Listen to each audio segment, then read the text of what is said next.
Sir, you and every other black person in America should be on your hands and knees thanking the white man. Not not the hillbilly who lives in West Virginia, but the Oh, archetyped. Hear me out for a minute. You Negroes were in Africa. You didn't build anything over one story. You had thousands of languages. You were constantly fighting with other groups. You never fortified Africa. You walked on diamond, you walked on gold, you had cobalt in Congo for eons before the white man even knew about it. You never built a cell phone. Shaq, can we stop Give me, this, man? Shan, I was No, let him quiet. finish. Let him finish. I was muted. All I did was raise my hand. I was Yes, muted. Give me a let's second. not divert. Let's just get to like sum it up. So There, in my opinion, the African American. What The the African F American. is he This talking about? curse. And where, Let me. where do you I'm get No, your let him. information I know, from? curse. I know. You gotta cut me off. But hear me No, out. because where do you get your information from? They just like You know, carry okay, on. Shan, I don't Shan, know I why. was quiet, Shan. so to Shan, that, I hear this a lot actually when people say that the people in the hood disassociate themselves from intelligent black people or call them white because they start talking a certain way or they achieved a certain thing. I don't think is that because when I went away to school, all the guys from the neighborhood I was from, they supported that. They championed me. It was like I was winning for them when I was winning. Um, I and when people go to the NBA or people whatever they do that's major in the neighborhood tends to champion behind them. Now you do have sprinkled of people who are just haters at their core, but that's not the overwhelming majority of black people. They overwhelmingly be supportive. Like that's been my experience. Like I don't. You had that. You shake your head, Chanel. You had a different experience than that. I'm thankful that you had that experience, but that was not my experience. I won many awards for writing, creative writing, and analytical writing on a statewide level, and I got bashed by Black people. But white people were like, wow, you're so smart, you're so great. Now, I still love the Black community, but me even speaking the way I speak right now, I got made fun of, bullied, hair pulled out, threatened. So my experience was very different. To me, Black people have been the biggest bullies to me, even though I still support Black people and I love Black people.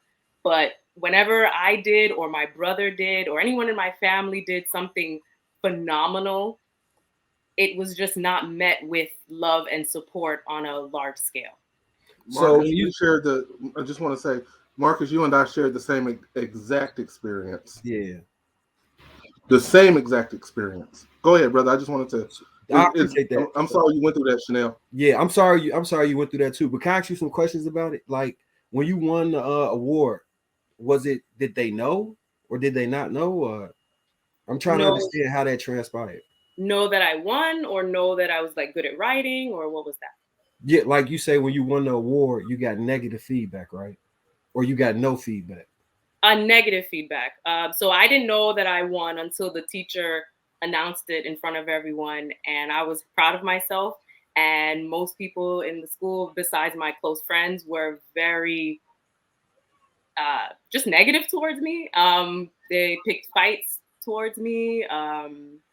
Said, yeah, she knows she's trying to be white, or just things like that.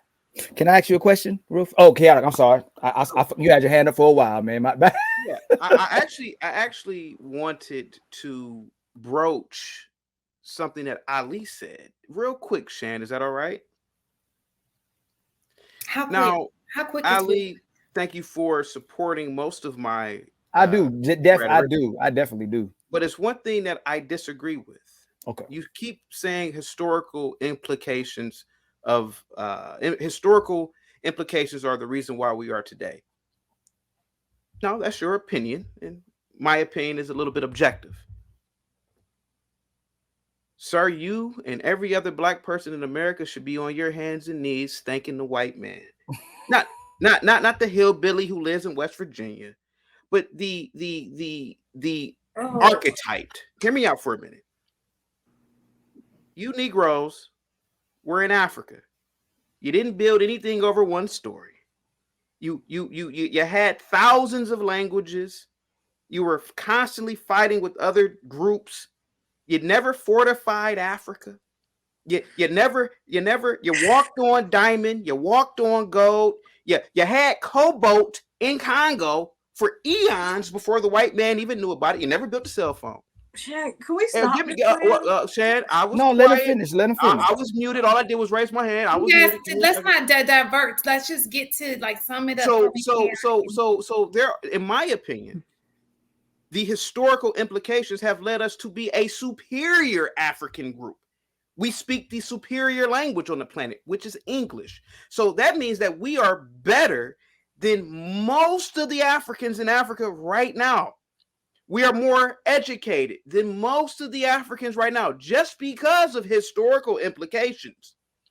So it should be a tragedy when a spear chucker from Botswana comes over here and outperforms you. It should be a tragedy when a South African comes over here and outperforms you. You are eons ahead of him because of those historical implications. If I'm not mistaken, the brother here, Marcus, has Greek letters on his arm. I do too, though. But the fact is that these people, they helped us along the way to become a superior African group, the African American. What The African F American is he talking about? Let me. I know, Curse. I know. You gotta cut me off, but hear me out. No, because where do you get your information from? They just like okay, Shan, I was quiet, Shan. So let me give me a second. I'm gonna go on mute. I'm sorry.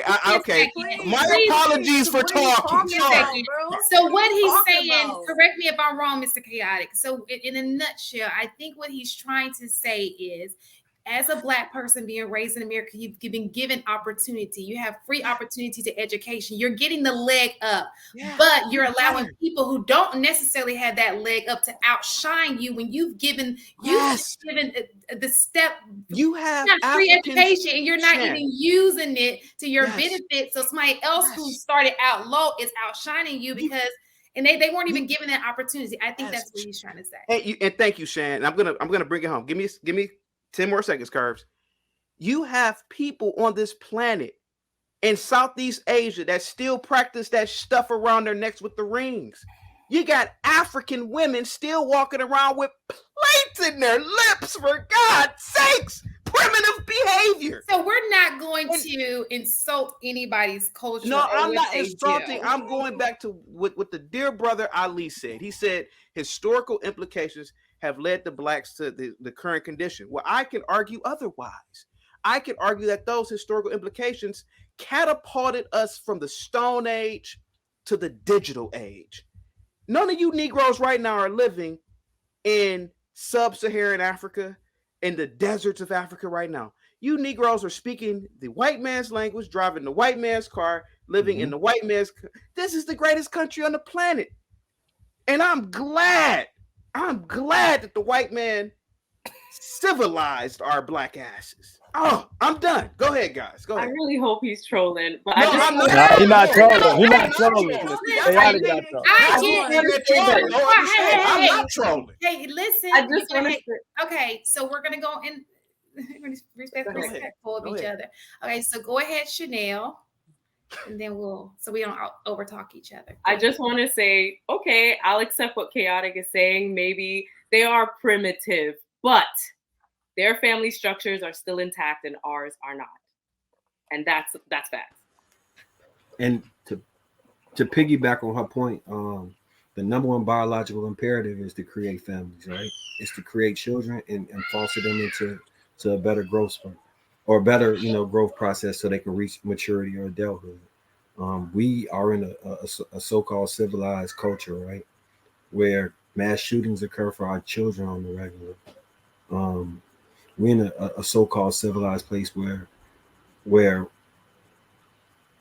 you can look at somebody and penalize them more just by the color of they skin as far as the police go with profiling. When you talk about advantages that we have, you understand that this is a for-profit education system. It's not everyone universally receives the same opportunity education-wise system.